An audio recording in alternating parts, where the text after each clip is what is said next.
9वीं में साथ पढ़ते थे। बेंच पर बैठने को लेकर विवाद हुआ था। विवाद घर तक पहुंचा तो अब 1 साल बाद छात्र ने अपने दादा की दोनाली बंदूक से सहपाठी को गोली मार दी। नमस्कार, मैं हूं आशीष कुमार झा और आप देख रहे हैं हरियाणा तक का यह खास शो क्राइम स्टोरी। गुरुवार सुबह 7:30 बजे दीक्षित स्कूटी से दूध लेने के लिए निकला था, लेकिन जब वो हिसार रेलवे स्टेशन के पास पहुंचा तो उसके पुराने साथी ने उसे रोक लिया। इस दौरान किसी बात को लेकर दोनों में कहासुनी हुई। इतने में आरोपी ने दीक्षित पर दोनाली तान दी। ये देखकर दीक्षित वहां से भागने लगा। उसी वक्त आरोपी ने उस पर गोली चला दी। गोली लगने से घायल दीक्षित नीचे गिर गया। गोलियों की आवाज सुनकर आसपास के लोग वहां पहुंचे। दीक्षित को गोली लगने की सूचना उसके परिजनों को दी गई, जिसके बाद दीक्षित को एक निजी अस्पताल ले जाया गया, जहां उसे मृत घोषित कर दिया। दीक्षित के पिता सेना से रिटायर्ड हैं और वो खुद 10वीं क्लास में पढ़ता था। जानकारी के अनुसार 1 साल पहले दीक्षित जब 9वीं में पढ़ता था तो आरोपी शख्स भी उसी के साथ सेम क्लास में पढ़ाई करता था, लेकिन दोनों में क्लास में बेंच पर बैठने को लेकर विवाद हो गया। विवाद घर तक पहुंच गया था।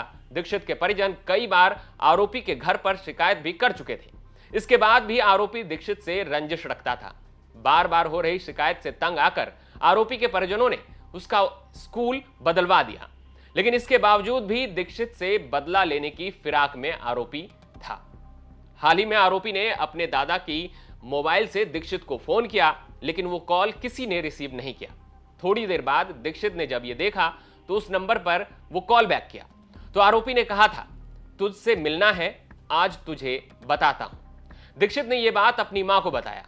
यह बात सुनकर उसकी मां ने आरोपी से मिलने से उसे मना किया।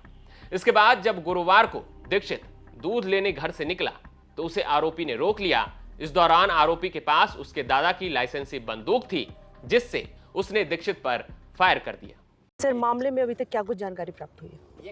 पता लग गया कि ये दीक्षित है, प्रकाश का लड़का। ये 10th क्लास का स्टूडेंट था। यहाँ सुबह दूध लेने आया था जी। इसकी 9th में अपने एक दोस्त के साथ रंजिश थी।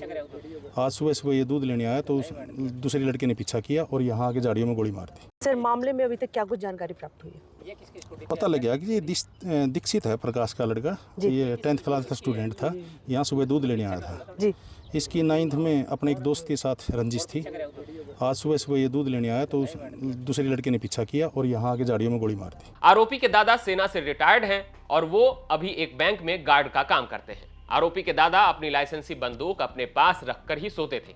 जानकारी के अनुसार इस मामले में सिर्फ आरोपी छात्र पर ही एक्शन नहीं होगा, बल्कि उसके दादा पर भी कार्रवाई की जा सकती है। दरअसल जिस शख्स के पास लाइसेंसी हथियार होता है, उसकी ये जिम्मेदारी होती है कि वो अपने हथियार को सुरक्षित जगह पर रखे और किसी अन्य के हाथ ना लगे। अगर कोई शख्स अपनी लाइसेंसी हथियार को कहीं छोड़ देता है लापरवाही के कारण, या फिर उस हथियार का किसी वारदात में किसी अन्य के द्वारा भी दुरुपयोग किया जाता है, तो इसके लिए जिसके नाम पर लाइसेंस है वो जिम्मेदार होता है। उसके विरुद्ध शस्त्र अधिनियम के तहत केस दर्ज हो सकता है और इसके साथ ही हथियार तो जब्त होगा ही, साथ ही लाइसेंस भी रद्द हो सकता है। आप देख रहे थे क्राइम स्टोरी। क्राइम स्टोरी के अगले भाग में हम फिर किसी खौफनाक कहानी के साथ हाजिर होंगे। तब तक आप हरियाणा से जुड़ी तमाम खबर देखते रहे हरियाणा तक पर।